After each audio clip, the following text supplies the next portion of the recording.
what would be the numbers on the gold element that would be an isobar of this thing?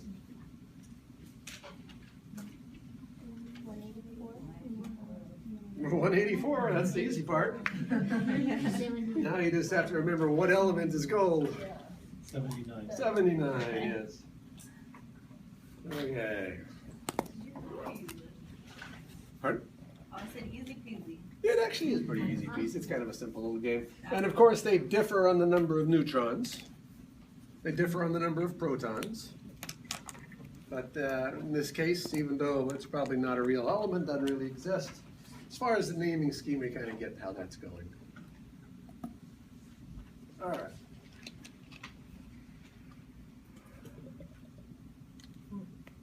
Let's go back to our radioactive decay process.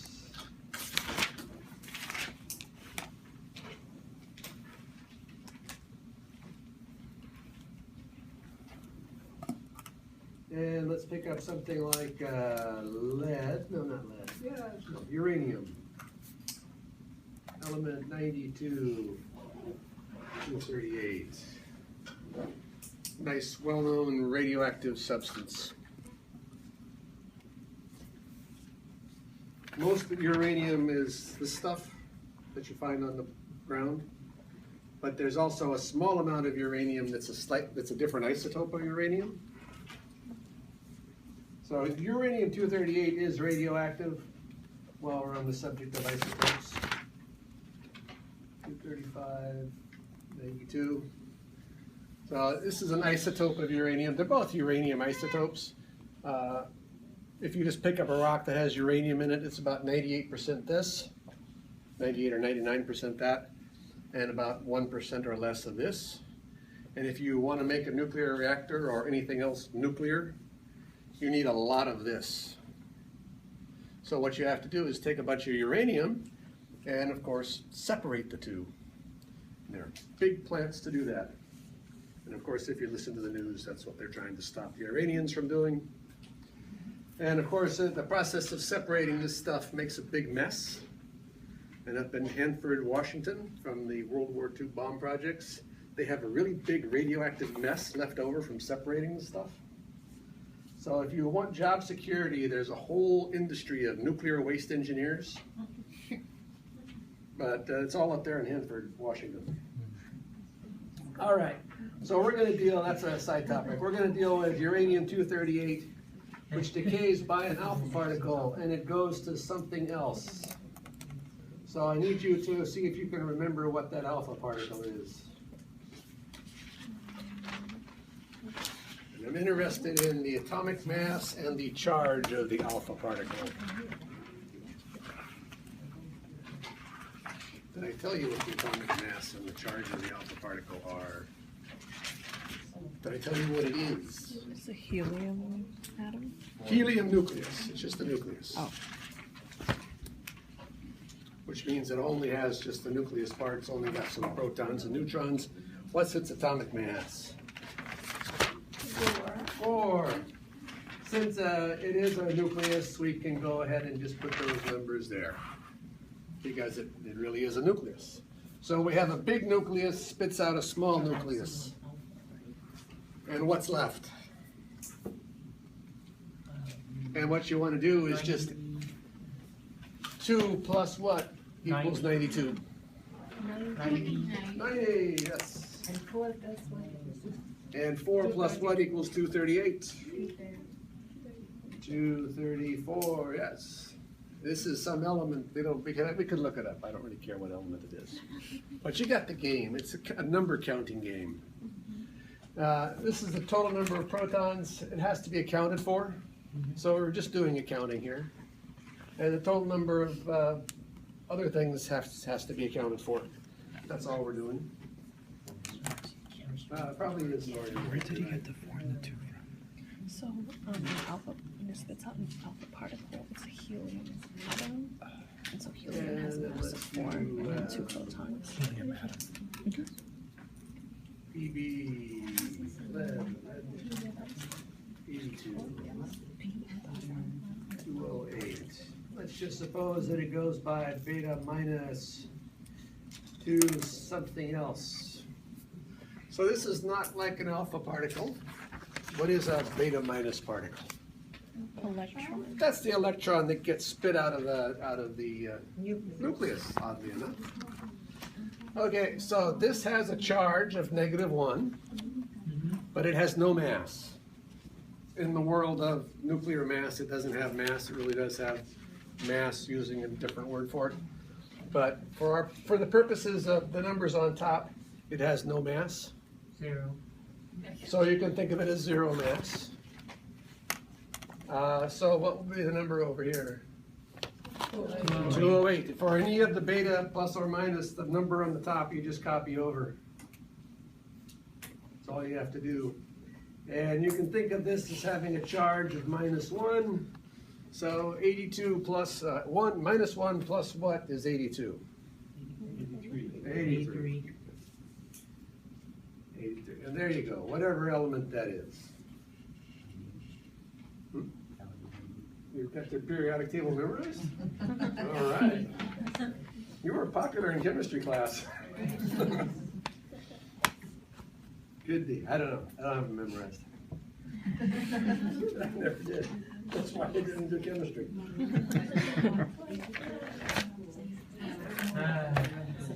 I almost failed. Two iodine, 53. Hey, you. 7. That's 5 beta minus plus beta plus something else. So this will be the other beta particle, excuse me, which is not the electron, but the anti-electron, the antiparticle of the electron. So according to physics, there is this anti-universe of antiparticles that exist everywhere. Positive charge.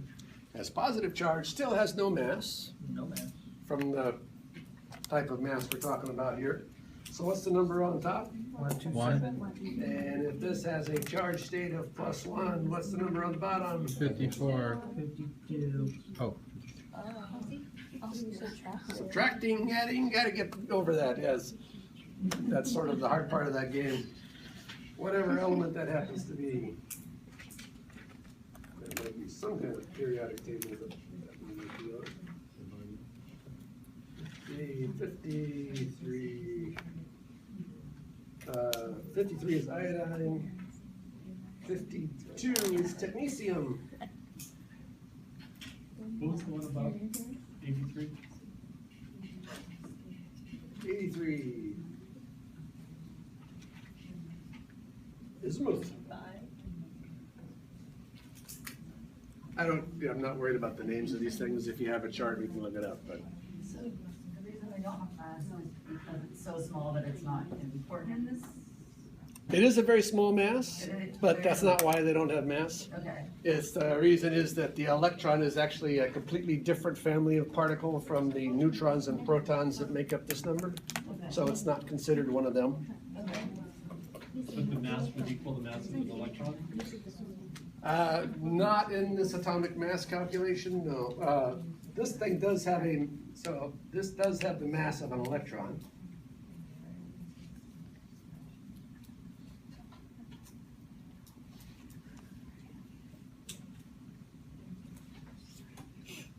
So it does have mass, but it doesn't have the type of mass that this number is counting.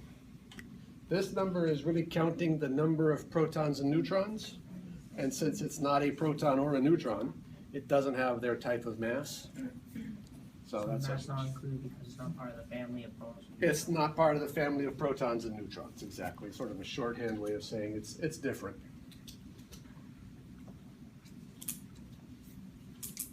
Then we only have one other type of radioactive decay, which is the gamma. Got something else nice.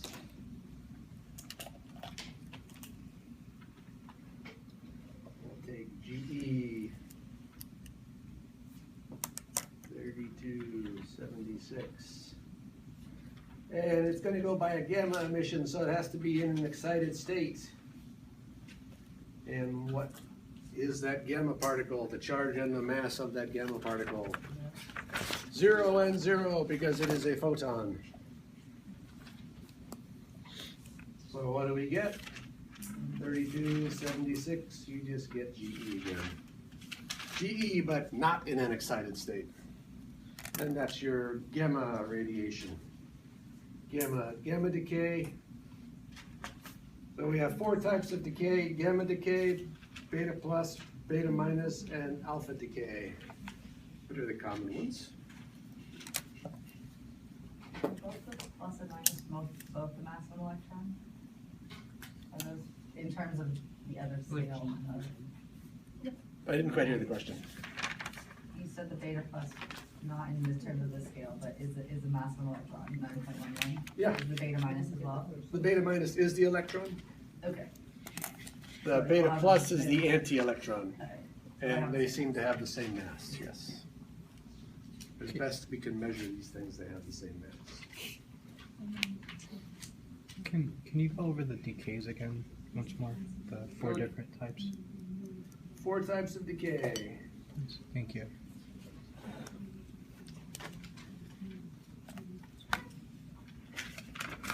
So we have alpha, beta plus, beta minus, and gamma.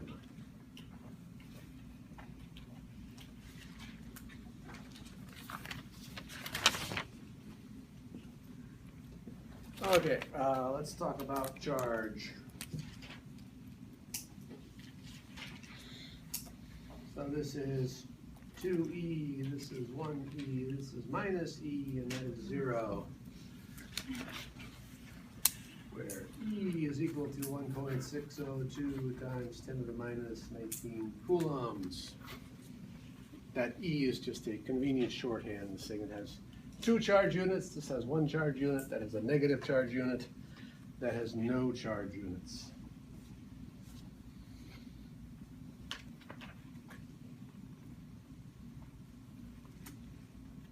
It'll be a little bit strange, but let's do AMU, atomic mass unit, 4. And we're just going to go ahead and call these 0 and 0.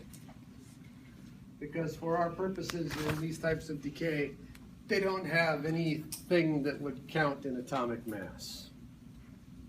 They have real mass, but it's not counted quite the same way.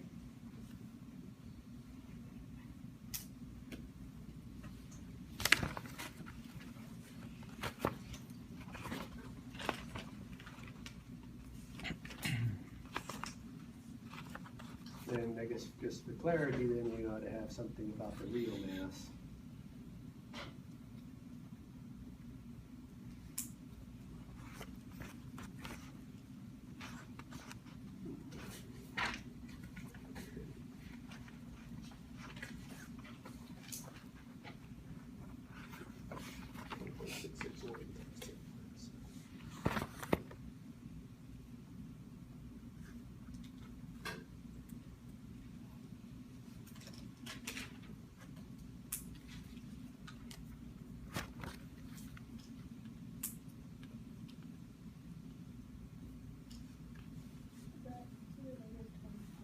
That is, it's got kind of sloppy there.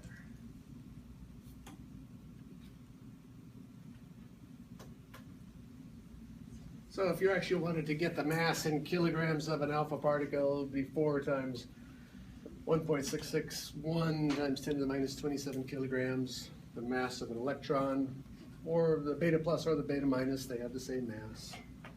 And your photons have no mass.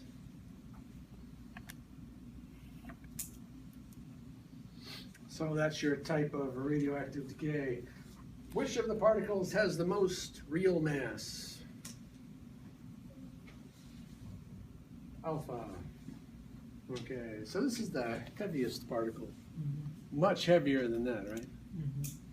And which particle has the least real mass? The gamma. The gamma, it has no mass. Right, okay. So the range of these particles is basically inversely proportional to the mass. The heavier the mass, the shorter the range. And that's very important. So which particle will travel the shortest distance, say, in air? Alpha. Alpha is not going to go very far in air. Generally speaking, in air, alpha will go a few centimeters, maybe a foot, something like that. Alphas don't go very far. Beta plus and minus go pretty far in air, tens of meters. Photons go very far in air, hundreds of meters. So in terms of range, I have to move my E out of here.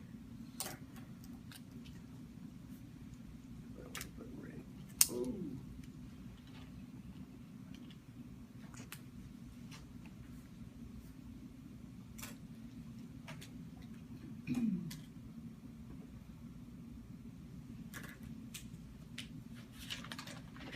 Long range, and at the end of chapter 2, Bouchon gives you a little chart.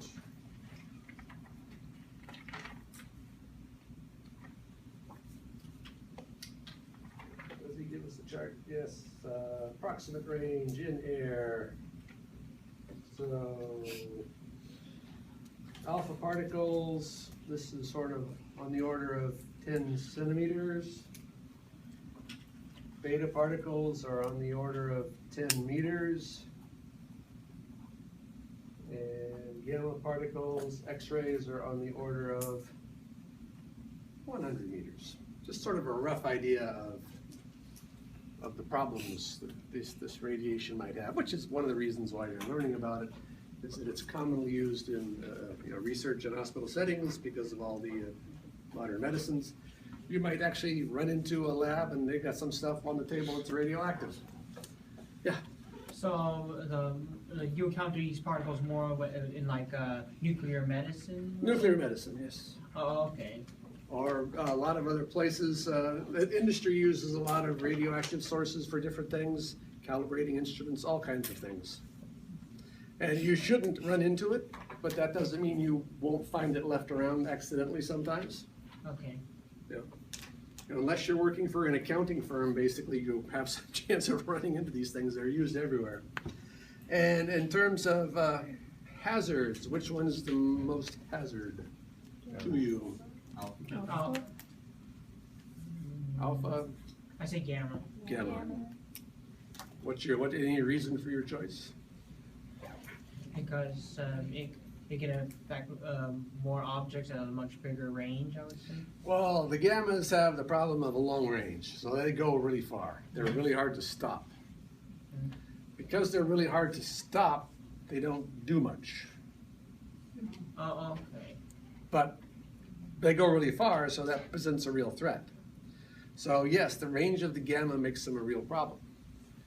The range of the alpha particles makes them less of a problem. And in fact, not that I would recommend doing it, but if you were to, say, hold a sample of some radioactive element in your hand, are you at risk? Yes, you Yes. Not much, actually, because these things, they don't go very far. And alpha particles, naturally occurring alpha particles, will not penetrate your skin. Just ingested. So as long as you don't eat it, you're not at much of a risk from alpha particles. Okay. So you're not planning to take apart your smoke detector and eat the radioactive source inside, right? No, that's your dog. Oh, yeah. People watch things like The Incredible Hulk and they try all kinds of little weird things. I have heard of these things. So if alpha particles are only a problem if they're ingested, hey, what's the problem? Well, you can imagine what happens if they get into your bloodstream. So that's why we want to keep the alpha particles out of the food supply. And the best way to keep the alpha particles out of the food supply is to handle any radioactive waste responsibly and not send it over to the nearest dump, which usually ends up in runoff water, and then, hey, it's sprayed on the corn. Gives it that extra zing. Yeah. All right. So that's a little story there about radioactivity. Long-range sources are dangerous, but on the other hand,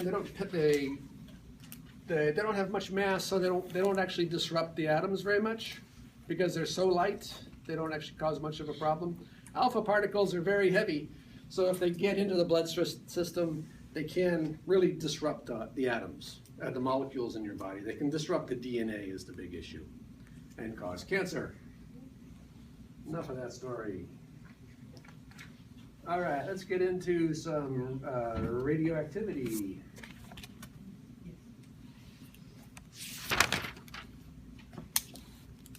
And the big thing about radioactivity is the half-life.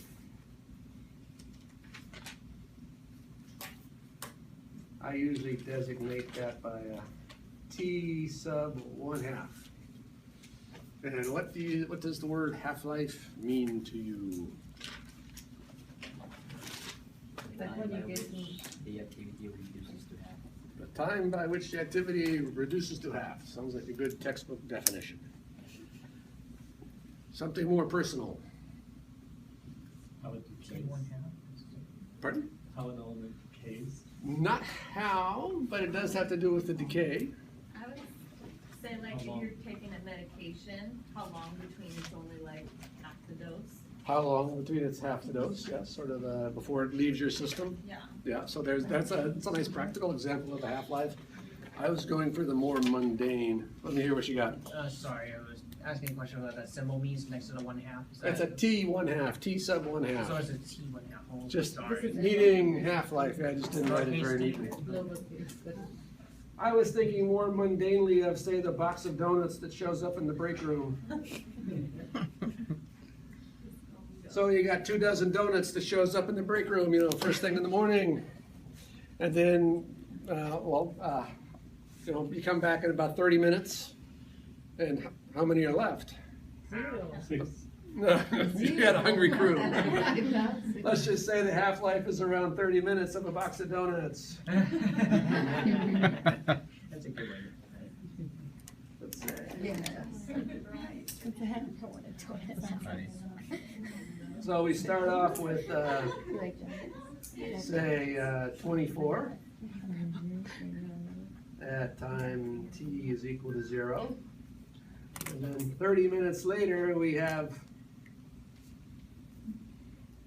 how many left? If half are gone after 30 minutes. 12, that's an easy one. So if we have 100% when we start, we have 50% now. I also want to get you to think about these in terms of percents and fractions. Okay, we come back in an hour. Come back into that same room 60 minutes later. How many are left? 25. 6. 25%. Now we're down to 25%. Yep.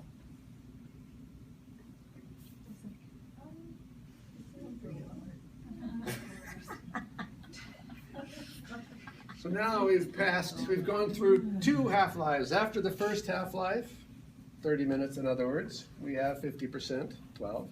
After the second half-life, 60 minutes, we have 25% left, or 6. And then we come back 90 minutes later, after we dropped them off. How many? We got 3, right. And that is 12.5%. And that's 3 half-lives. And we come back 2 hours later, 120 minutes. 1.5, right? 6.25. 6.25%. That's now 4 half-lives. And we come back at 2.5 hours later, so 150 minutes. 3.125. Okay, I'll take that. Doesn't that sound about right in your experience of a box of donuts? Somewhere along the line, people start cutting them in half, and nobody wants to take that last crumb off the plate because then they got to clean it up, throw away the garbage. It's a good example. Does seem, it never actually goes to 0. There's always a crumb left. Unless a mouse comes by. Hmm? That's making it up like a mouse comes by. Yeah, until the mouse comes by, yeah. Finally, there's an ant in the morning taking off that last out. All right. But before the ant gets there. All right.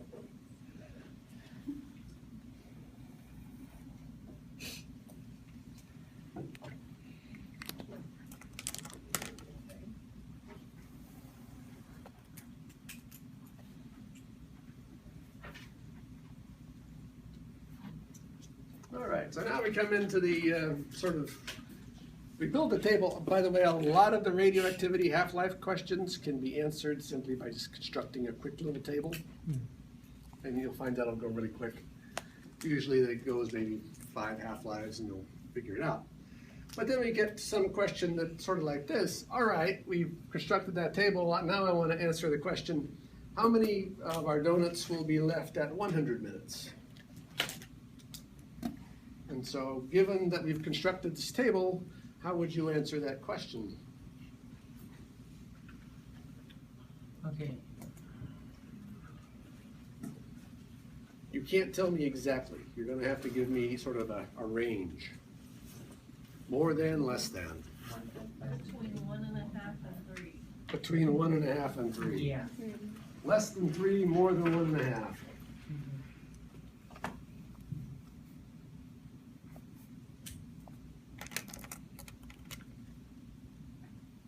You can't do any better than that just looking at this table.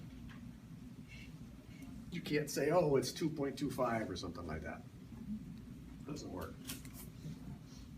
But we can at least narrow it down a bit, say, okay, more than 1.5, less than 3. Now let's put together some of the math and see how we can answer that question exactly. So we're going to use our radioactive decay law. N is N0 e to the minus KT. So the T in this case for this question is going to be 100 minutes. The N0 for this question is the stuff we started with. And we went to a baker that only gave us 24 for our 2 dozen, not 26. And now we need to know what K is. And K is known as the decay constant. The K is related to the half-life. K is equal to minus the natural log of 1/2 divided by T 1/2. So our next challenge is to actually calculate our K. Hopefully you have your calculators.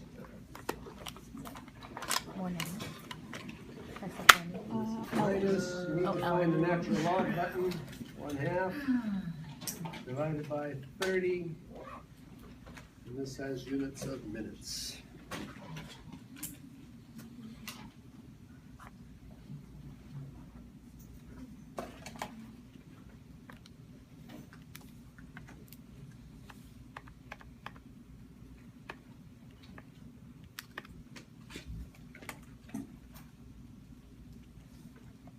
.0231.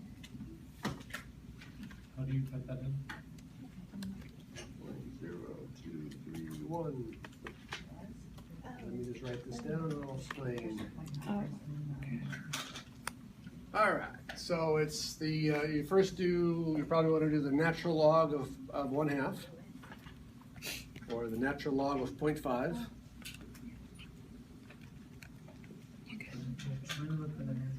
so actually, it's And the just natural log of half 1/2 and then is ln. 0.63 or something? Thank you. 0.69. You can just use this if you want. The ln of 1/2 is equal to 0.693. Do you put 0.5 log and then negative? Depending on your calculator, I'm not sure how your calculator would work. Depending, yeah, there's probably several different ways. If you want to just use negative 0.69 for the natural log, feel free. Also, we actually use 30 minutes.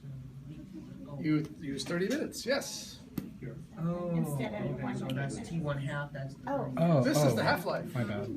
Oh, that's half-life. This is the time you want to know. So This that- happens to be the half-life. T 1/2, okay. Got it. So 0.5.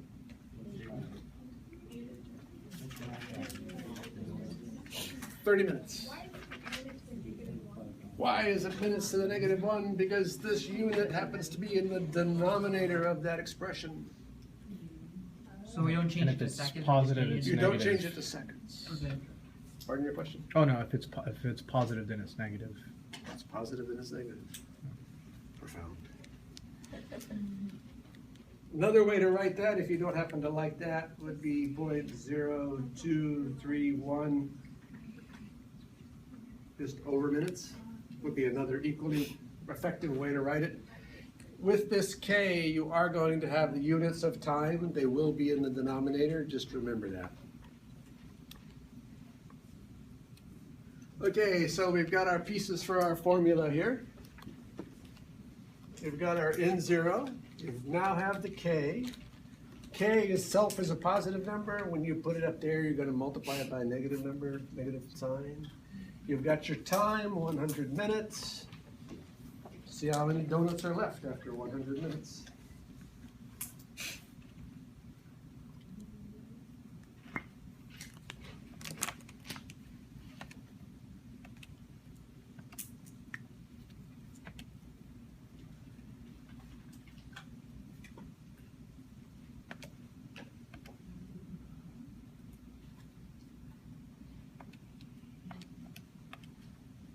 And you'll notice that when you do this, and it's very important to follow the units when we do this stuff, because the units absolutely have to cancel properly.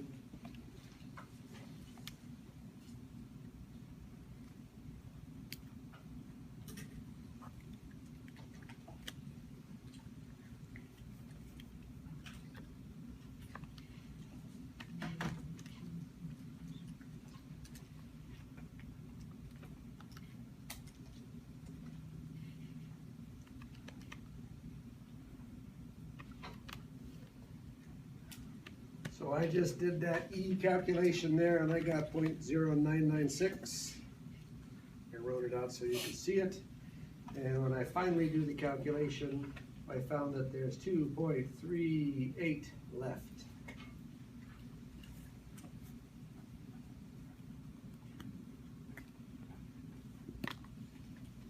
After 100 minutes.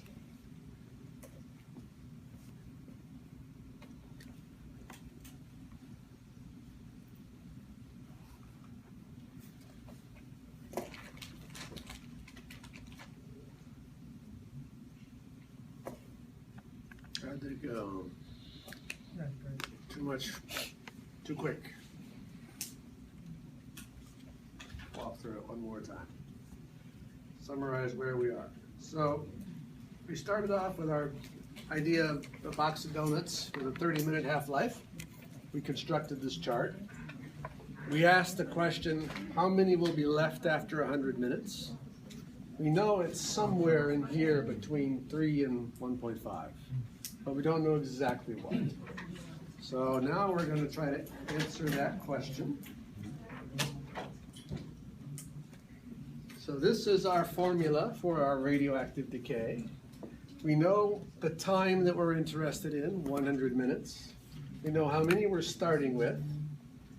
We know the half-life, so we can figure out the decay constant. And I figured out my decay constant there. And then I plugged everything into that formula. And I came out with 2.38. I got negative 2.31. Something went wrong. Questions on how to enter this into the calculator, or yes?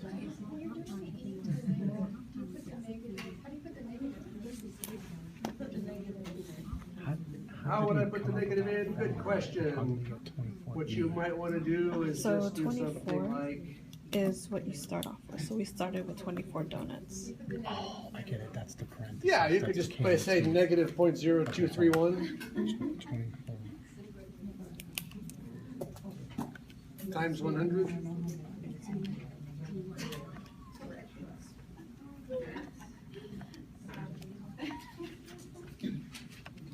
Give it another go, see if you can get this calculation to work.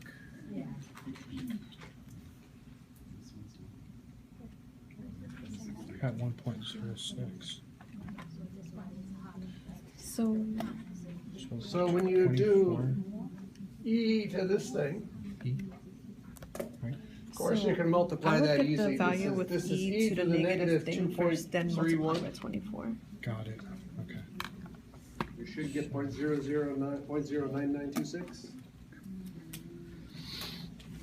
When you do that E calculation, not getting it? Okay, well, we'll have to work on that one, see if we can't get it to come out right. You might want to just go ahead and write that like, I'm gonna clean this up. Write this as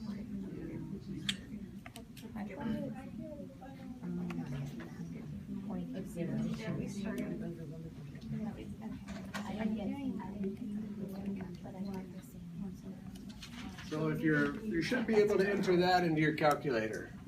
The 100 times that just moves that decimal place 2 places. 2.31. Got it.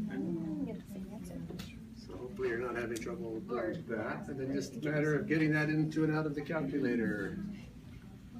Something to work on before next Wednesday in case you're having trouble. Also, those radioactive decay will be part of our. But I did say exponential equations might be. Okay. No, but it's negative ln. Can you show me how to do this? Yeah. Like, so I got that answer, follow the instructions. So how do I come up with that answer? So we need to get E first. So 1 times Go ahead, get it out of your system. second ln. All right. ln. There's That way two, to get E. Okay, so we have E. So we there's two raise types it. of questions.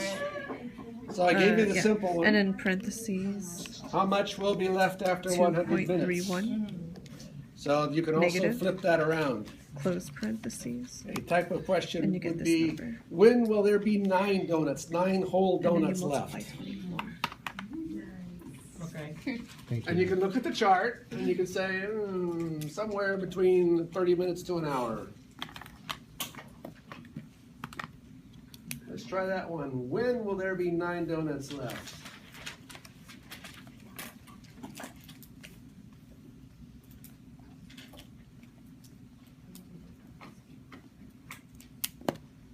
That's another type of question. There be 9 dollars. We know that our N0 is still 24. We know that our T1/2 is still 30. We know our K, we don't have to recalculate anything, so this is still going to be 0.0231 per minute. And our equation N is equal to N0, e to the minus KT, will now be written as 9 equals 24 e to the minus 0.0231 times t.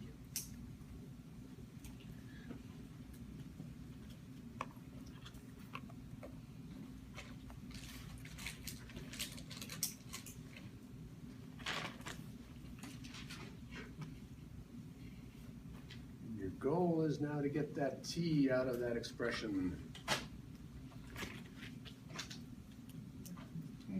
Step 1, divide by 24. Step 2, do a natural logarithm.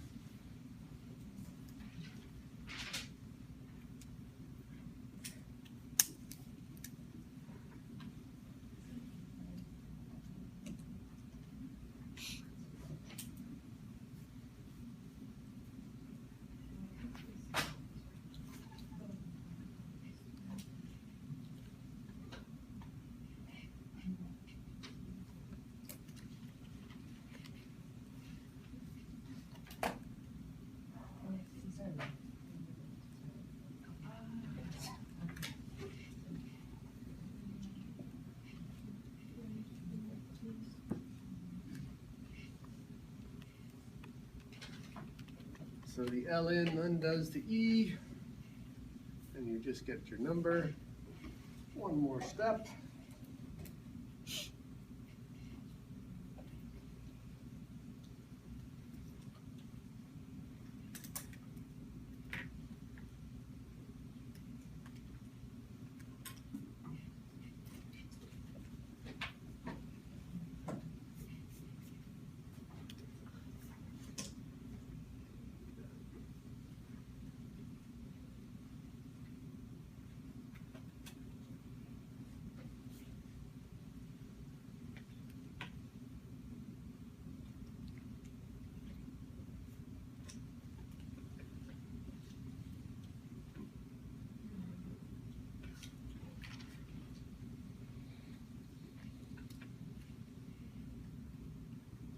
42.46.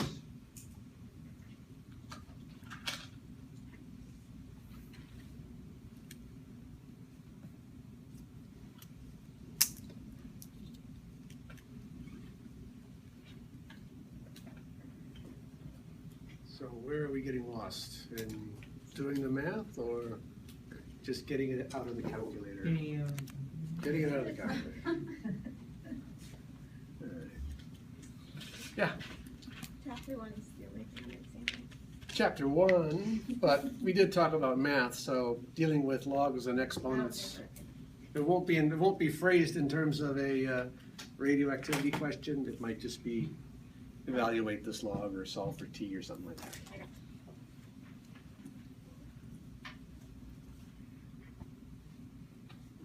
But this is why I wanted you to get comfortable with logs and exponentials. And units, so where did Units! Oh my The gosh! second is .023. Where did it originate What are the from? units that go on with this K? Minutes. Where do the minutes go? Underneath, right? Yep. So let's put them. Now you got fractions in your fractions.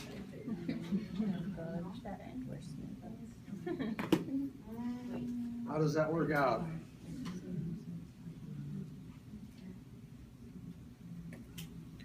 What are the resulting units at the end of the day? Minutes. Minutes. Yes. And this number makes sense with the chart that you wrote down above, right? All right, cool. Try one more example.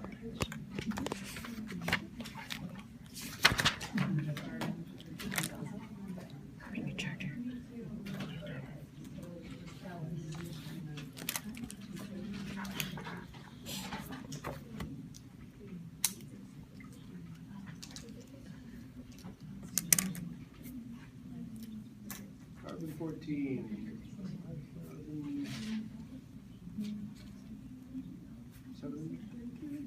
I'll go 730 years. I'm not going to look it up. So carbon 14 is our famous radioactive substance used for radiocarbon dating. Has a half-life of 5,730 years, something like that, approximately. Carbon 14 decays, so it's not around. The idea is that your body is absorbing carbon 14 because it naturally occurs. Then when you die, you've stopped eating, and you're not ingesting more carbon 14, so the amount of carbon 14 in your body or in the bones starts to disappear, starts to decay. And so the idea is that you can date the bone that you find as to how much carbon 14 is left.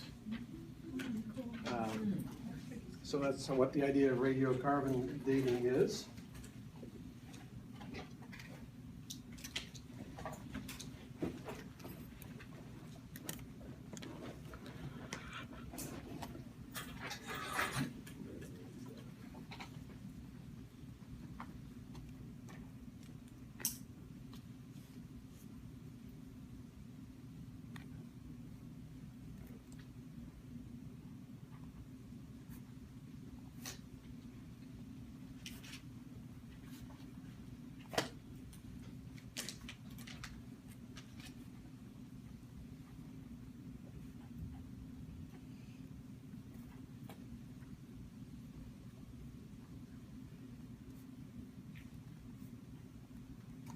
And this is the way you typically see something like that written. Yeah, 2.85% of the natural carbon 14 is left. How old is the bone? Now, before you freak out, we're going to build that table that I showed you the first time. Just make a table. This time it'll only have half-life and percentage in years. So we'll start off with 100%, and the time will be 0 in years. This is the time in years. And this will be the number of half-lives. So 0. And then we've got 50% after 5,730 years. That's one half-life. We've got 25% after, what is that? The batteries are dying. 11,460. That's two half-lives, and we've got 12.5%.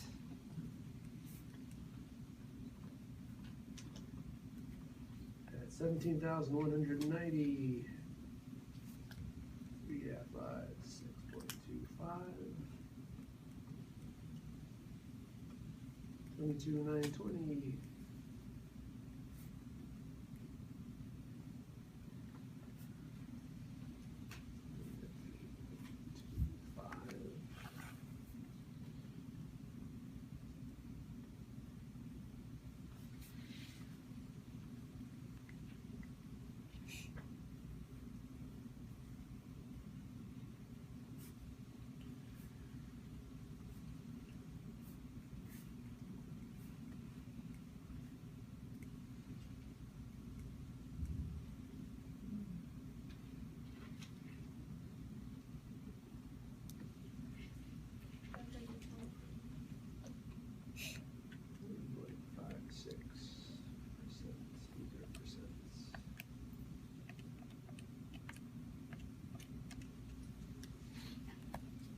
Okay, 34,380.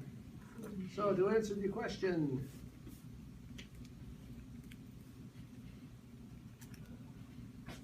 when will, what was the question, 2.85% be left? How old is the bone? Somewhere between 28,650 and 34,380. Yeah, somewhere in between there, those two. So now you know what kind of number you're looking for, right? So now let's see if we can get it out of the formula. We expect our answer to be here, somewhere in that range. And we're going to use the formula n equals n0 e to the minus kt.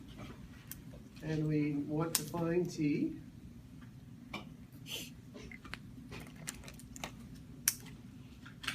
We know that k is going to be minus the ln of 1/2 divided by 5,730 years.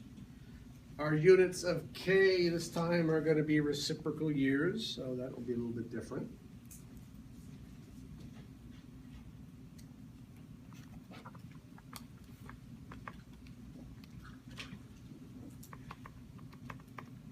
So 1.2, we'll call it 1.21 times 10 to the minus 4th.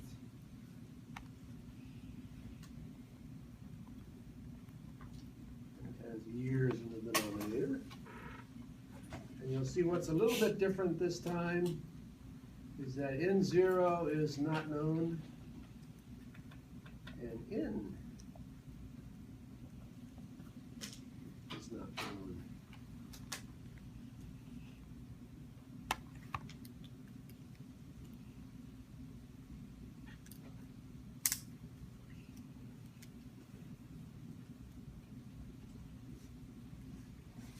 So what do you think we can do?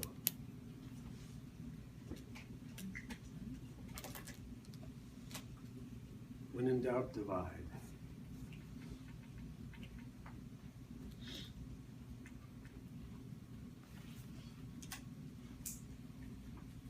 We can just divide. Now this looks interesting. N over n0, that looks like some kind of fraction.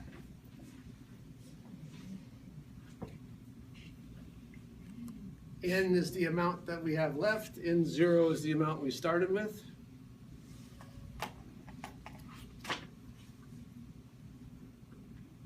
Okay, so n over n0 is equal to the fraction left.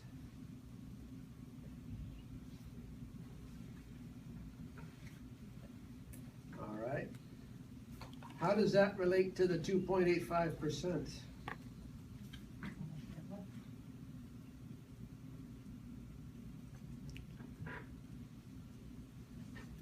Is 2.85% the fraction left? Almost, but not quite. If you get rid of the percent, it is the fraction left. So, get rid of the percent in 285, and then you know what n over n0 is. How do you get rid of the percent? Divide it by 100. So, 0.0285. That's equal to the fraction left.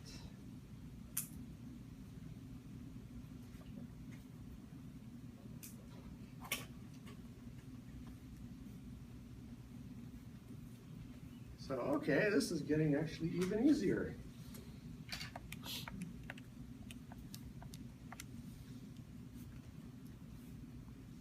We know what K is. All we want to do is solve for T. One more time.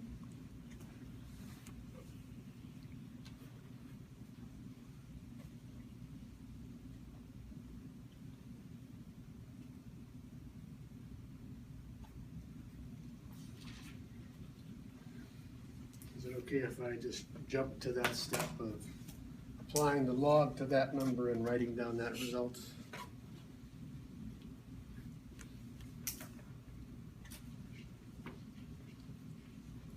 I actually did the natural log of both sides, but when I do the natural log of this, I just get the exponent. It takes some time to look at that and grapple with that.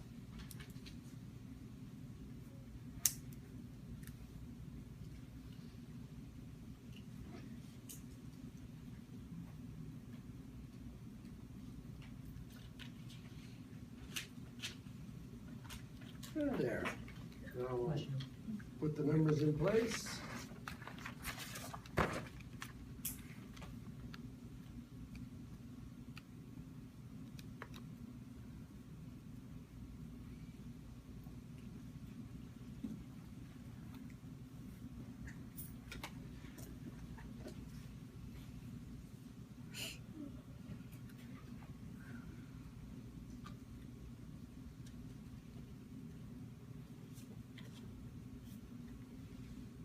And we get 29,400 roughly.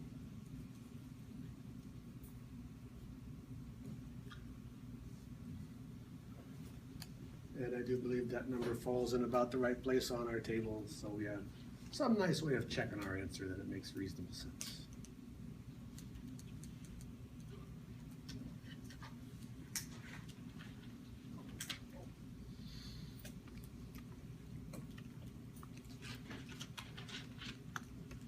Okay, fortunately, radioactivity questions themselves are not going to be on the test, but certainly the math for manipulating them, exponentials and whatnot might be. So make sure you can operate your calculator in terms of exponentials and logs.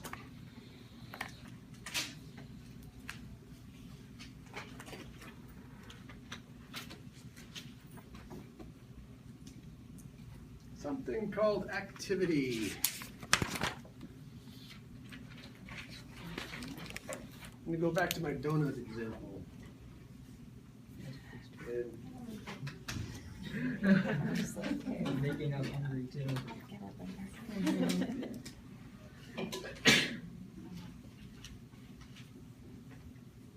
So we're going to write the initial activity is A0.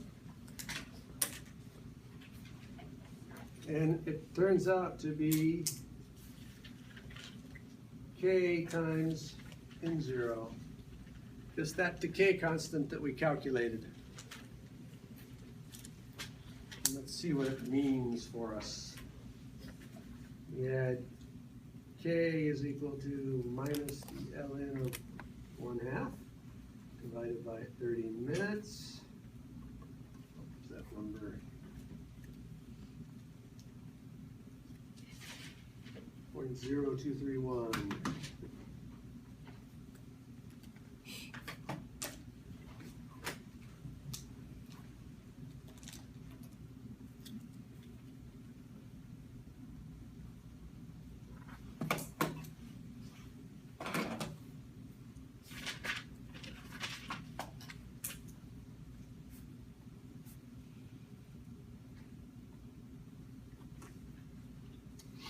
Okay, that decay constant actually has some more things that you could think about it. It really represents the decay rate.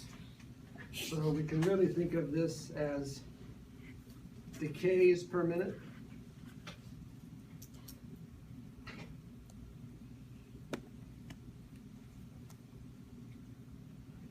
Or in our case, it's donuts consumed times 24. Says that for every minute that box of donuts sits in the break room, 0.555 are consumed.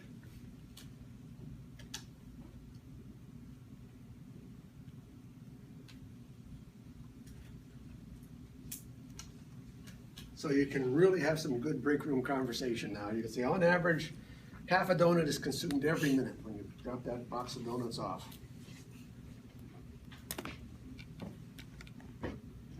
So there's the idea of activity in terms of donuts being consumed. Yes, it's roughly how many donuts are consumed. In terms of radioactive decay, it's how many atoms actually decay per unit time.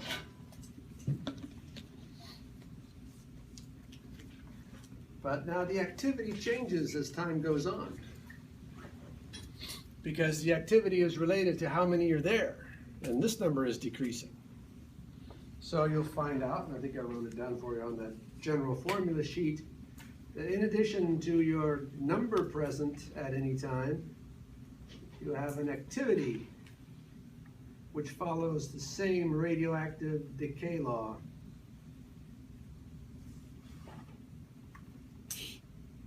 So you can now see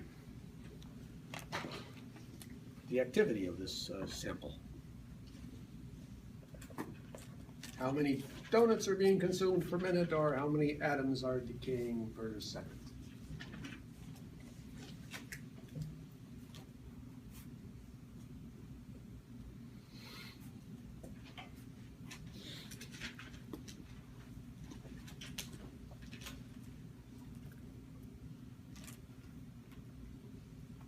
Units of activity.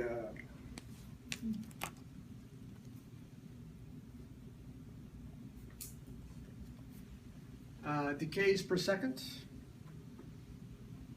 which gets a new name, the becquerel, or the BQ. Just counts how many atoms decay each second.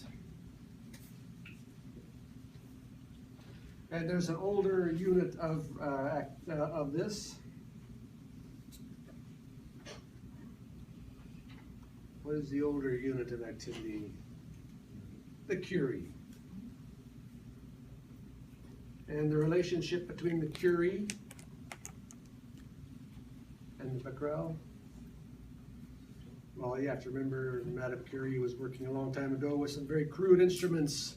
So what she found was a very small unit of the radioactive decay actually ends up being a very large unit of decay from our standpoint.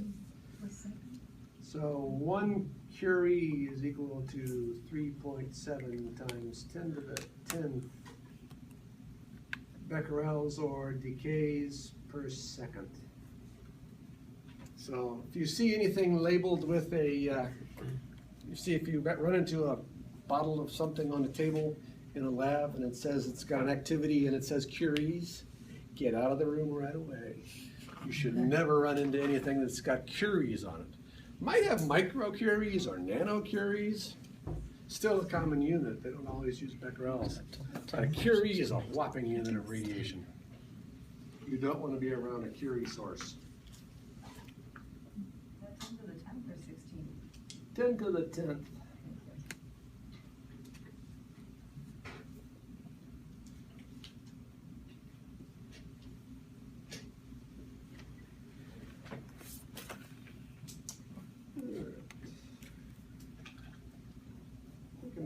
That.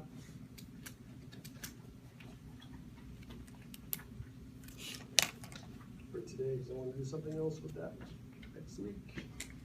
And for today, I think I'm going to just go ahead and stop there. I actually have a meeting I have to get to at 12:30. We ground through enough problems with getting these calculations done.